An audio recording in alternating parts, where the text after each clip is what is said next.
ठाको ॿियो हथ आहे तव्हां बेफ़िक्र रहो। जो मुंहिंजे माण्हुनि में हथ विझे जो मतिलबु त हुन एतिरी हिम्मत न आहे हुन जा हंध साड़े हारे जे साम्हूं वतन था ॿारनि जूं हरकतूं कंदा। फ़ैसिलो कयूं या छा थो चए? इहो कॾहिं ज़ाहिर न कंदो त असांजी दिलि में मन में छा आहे। रवकी रैज़न खे सम्झाए छॾियो। कोशिश करे इन्हनि खे बि लुटायो। कहिड़ी ज़रूरत आहे फ़ैसिलो जी? अस्सलाम वालेकुम हाज़रीन ऐं नाज़रीन, ड्रामा सीरियल दुलाब जी नेक्स्ट एपिसोड जी पूरी अपडेट तव्हांखे ॾींदा हलूं त नेक्स्ट एपिसोड में आख़िर छा थियण वारो आहे। दोस्तों मां तव्हांखे ॿुधाईंदो हलां त अचण वारी किस्त में हाणे तयारियूं कयूं वेंदियूं फ़ैसिले जूं, ऐं जंहिंमें रैज़न वारा दिलि में त ॿी रखंदा, प्लान जे लाइ बि इहे सोचींदा त हाली फ़ैसिलो कयूं था, ठा कयूं था, बाद में जेको आहे पंहिंजो प्लान करे वठंदासीं। हाली दुश्मन खे पंहिंजो ॾे नहाए ॾेखारिणो, ऐं रैज़न जेको आहे ककर खे बि कावड़ कंदो ऐं चवंदो तूं पंहिंजे दुश्मन जेके जल्दी फाटी पवंदो ऐं सफ़ा अहिड़ो थी ॻाल्हाए जीअं दुश्मन खे ख़बर न पवे असांजे दिलि में छा आहे। ऐं पूरी हू जेको आहे न हथड़ो फेरींदो ऐं असां वार कंदासीं दुश्मन ते।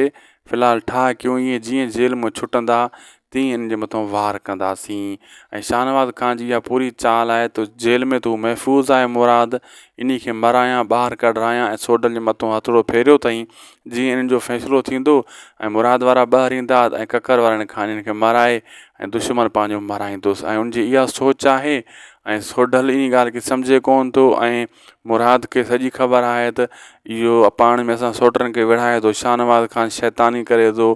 हाणे मंसूर ख़ान जा बि माण्हू गिरफ़्तार थी विया आहिनि ऐं मंसूर ख़ान बि जेको आहे हाणे प्रेशर ॾींदो ऐं पुलिस जे मथां केस हणंदो। उन खे इहा ख़बर पइजी वई आहे त को ॿियो अहिड़ो माण्हू आहे जेको पुलिस जे मथां हथु रखी वेठो आहे ऐं मुंहिंजा माण्हू गिरफ़्तार कराए थो, यानी शाहनवाज़ ख़ान। ऐं शाहनवाज़ ख़ान वटि जेका माण्हू आहिनि इन जा पंहिंजा सिक्योरिटी वारा इहे शहदाई आहिनि, इहे मंसूर ख़ान जा शहदाई आहिनि। उन खे पल जी ख़बर ॾींदा आहिनि ऐं जेको चरियो घुमे थो मंसूर ख़ान जे शहदाइनि जे विच में, इहो वरी एजेंसी जो माण्हू आहे। उहो वरी एजेंसियुनि खे पल जी पुलिस खे ख़बर ॾिए थो त हू छा सोचे रहिया आहिनि शहदाई मंसूर ख़ान जा, यानी हिक ॿिए जे मथां हर कंहिंजा जासूस हिक ॿिए जे विच में छॾियल आहिनि। ऐं एतिरा दोस्तों तव्हांखे ॿुधाईंदो हलां त ड्रामो दुलाब ज़बरदस्त थी चुको आहे ऐं 3 स्पेल में जेको आहे ऐं सोडल जी जेका सौट आहे जंहिं सोडल शादी करणु चाहे पियो, इहा ककर सां इन जी शादी कराई वेंदी खून भाउ जे एवज़ में।